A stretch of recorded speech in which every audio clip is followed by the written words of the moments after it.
Why do you feel drained even when your day wasn't that hard?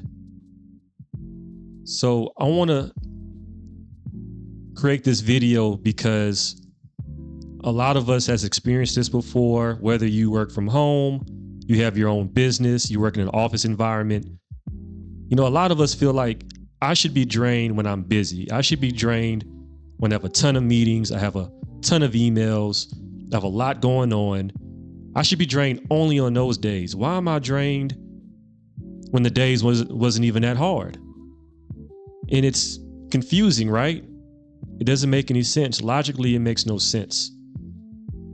So I've dealt with this before in the past. I've been a remote worker. I've worked in the office environments, own my own business. And I felt this in every single thing that I've done. I felt, when I was busy, I felt drained. And even the days I wasn't as busy, I still felt drained. So what it is,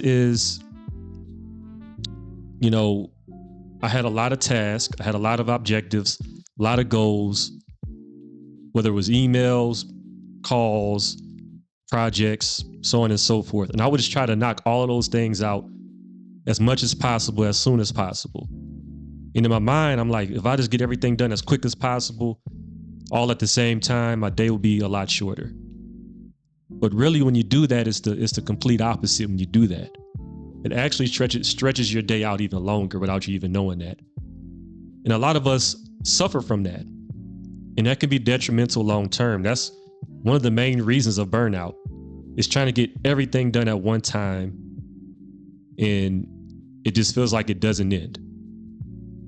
So what I've done to solve that in my personal life, and I've seen others do it, which is very helpful, is something called task batching. Task batching. And what that is you have different time blocks throughout your day where you do specific tasks. So for my 9-to-5ers out there, if you work from 9 to 5, 12 o'clock is usually lunch. So from 9 to 10, to start your day, you can respond to your emails and just make sure that time is devoted on responding to emails, sending emails, anything email related. You can knock out as much as possible in that time block and have that complete by the end of that time block. The second block can be from 10 to 12. So the first block was 9 to 10. So I guess that first hour would have been emails. From 10 to 12, you can start projects, whatever the projects are.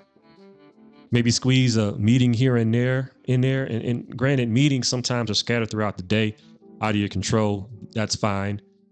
But from 10 to 12, you can focus on completing projects as your main objective. And if you have a lot of projects, usually depending on what kind of job you have, after lunch from 1 to 2, finish your projects and make sure that the majority of your top priority projects are completed by 2 o'clock. From 2 to 3, you can respond to any messages, knock out some of the lower priority items from 2 to 3, whether it's smaller projects or responding to messages or any colleagues that need assistance or whatever. That can be that block right there. And then the last 2 hours can be you just closing out your day, writing out what you've accomplished for the day and writing out what you want to accomplish for the following day. That's what I recommend for the end of the day. And just recapping everything you've done and make sure your day is finalized. So when you do that, it clears your brain, it's more organized, you get things accomplished, the most important things accomplished, and you're not just trying to rush as you go. You can pace yourself when you task batch like that. It's like you're jogging. You're not sprinting, you're jogging throughout the whole process. And I'm a basketball fan, so my favorite basketball player of all time was Kobe Bryant. Kobe Bryant was very smooth. He worked hard, granted, he practiced a lot, but he was still very smooth, right?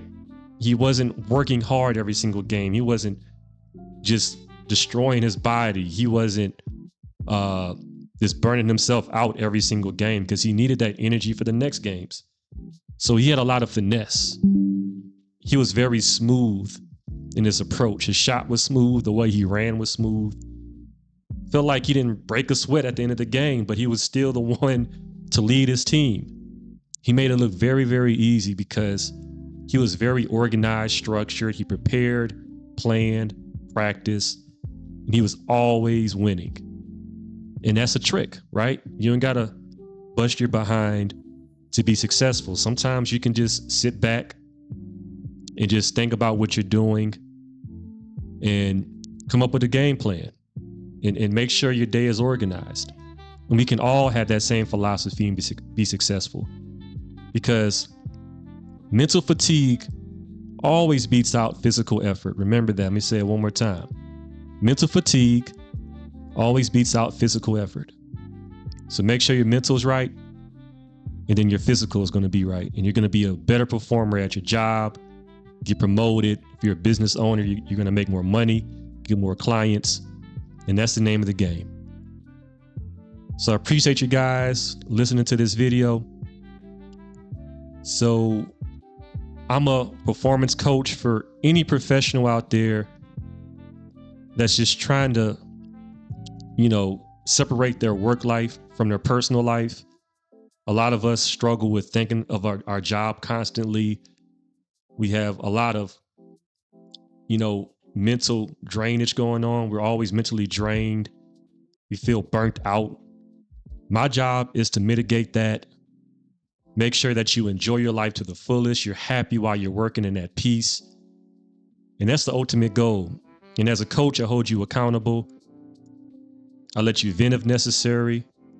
And I change your lifestyle and structure to make sure that you live the life that you always wanted to live. You're at peace.